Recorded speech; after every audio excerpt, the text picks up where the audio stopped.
नमस्ते बच्चों, इस वीडियो में हम लोग क्लास 9 का जो आपका पॉलिटिक्स का पहला चैप्टर है what is democracy, why democracy, इसके कुछ मोस्ट इम्पॉर्टेंट क्वेश्चंस यहाँ देखते हैं। Not only most important question, हम मानते हैं कि अगर आप इतना क्वेश्चन कर लेते हो तो आपके लिए मोर देन इनफ रहेगा। ओके, कि बस इतना कर लीजिए, आपका चैप्टर ऑलमोस्ट कंप्लीट है।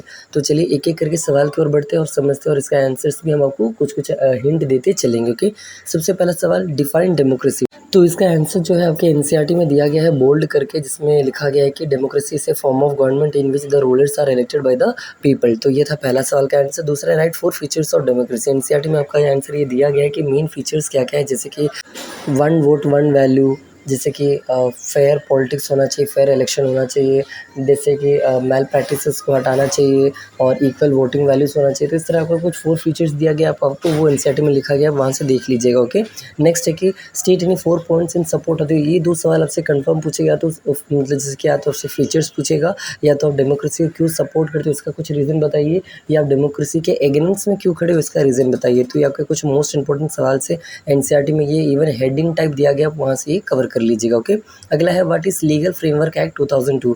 देखिए, आपने पढ़ा होगा पाकिस्तान में जो जनरल परवेज़ मुशर्रफ की जब सरकार थी 2002 में, तो उन्होंने एक कानून पास किया गया था, उसी का नाम था लीगल फ्रेमवर्क एक्ट। और इसके तहत इन्होंने क्या बोला कि इनके पास इन्होंने अपना एक पावर रख लिया, जिस पावर की मदद से ये जो भी नेता को, चाहे वो एमपीज़ हो, एमएलएज़ हो, उनको असेंबली से डिसॉल्व कर सकते हैं, मतलब उनको वहाँ से हटा सकते हैं। तो ये था इनका ये पावर, तो आपको ये याद रखना है। Then what type of dirty politics जो है आपका पीआरआई पार्टी, जो कि कहाँ पर था आपको, मेक्सिको में, जिसको आप लोग कहते हो इंस्टीट्यूशनल रिवोल्यूशनरी पार्टी। तो इनके द्वारा जो डर्टी पॉलिटिक्स खेला जाता था, जैसे कि स्कूल में टीचर्स से कहा जाता था कि जो भी पेरेंट्स आएंगे उनसे कहना है कि हमारे ही सरकार को वोट देना है। तो इस तरह जो डर्टी पॉलिटिक्स मेक्सिको में होता था, इसके कुछ पॉइंट्स आपको पढ़ के जाना है।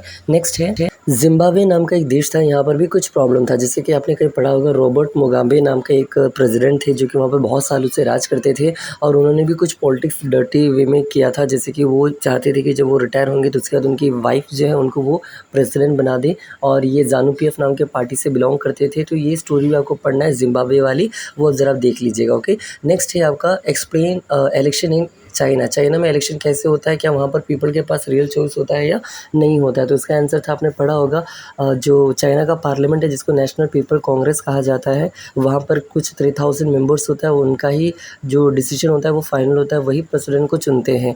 तो ये एक्चुअली में चाइना का डेमोक्रेसी डेमोक्रेटिक नहीं है, वो कम्युनिस्ट फॉर्म ऑफ गवर्नमेंट है। ये सब आपको पढ़ना था, ज़रा ये भी आप देख लीजिएगा। ओके, और देखिए एनसीईआरटी में आपको बहुत सारे छोटे छोटे बातें दिया गया, जैसे कि यहाँ पर ये सवाल देख रहे हैं आप, बहुत सारी चीज़ें लिखा गया कि फिजी नाम का जो आइलैंड कंट्री, यहाँ पर क्या प्रॉब्लम था, एस्टोनिया जो कि एक यूरोपियन कंट्री, यहाँ पर क्या प्रॉब्लम था, सऊदी अरेबिया में क्या प्रॉब्लम था, मेक्सिको का प्रॉब्लम, चाइना का प्रॉब्लम, जिम्बाब्वे का प्रॉब्लम, जो भी हाल फिलहाल बात की हम दोनों, और ये सब के बारे में चाइना, जिम्बाब्वे, पाकिस्तान, सीरिया, यहाँ पर भी पार्टी हुआ करती, इसका नाम है बाथ पार्टी, इनके साथ क्या कहानी है, म्यांमार में जो मिलिट्री रूल है जिसको डिक्टेटरशिप भी कहते हो, इनके बारे में। देन चाइल्ड नाम का कंट्री, जहाँ पर पिनोचेट रूल होता था, जो कि एक मिलिट्री रूल था, इनके बारे में। तो आपको बुक्स में ये इतने कंट्रीज़ का नाम है, आपको ये सारा कंट्रीज़ का स्टोरी जान के जाना है, क्योंकि इनमें से कोई भी एक स्टोरी आपसे पूछा जा सकता है। ओके, नेक्स्ट यहाँ पर आप पहले ही पेज में एनसीईआरटी का इस चैप्टर में पढ़ पाओगे कि अब्राहम लिंकन ने डेमोक्रेसी का क्या डेफिनेशन दिया था। आई होप आपको पता होगा, for the people, bye the people, of the people, इस तरह कुछ लिखा हुआ है, आपको वो याद करके जाना है।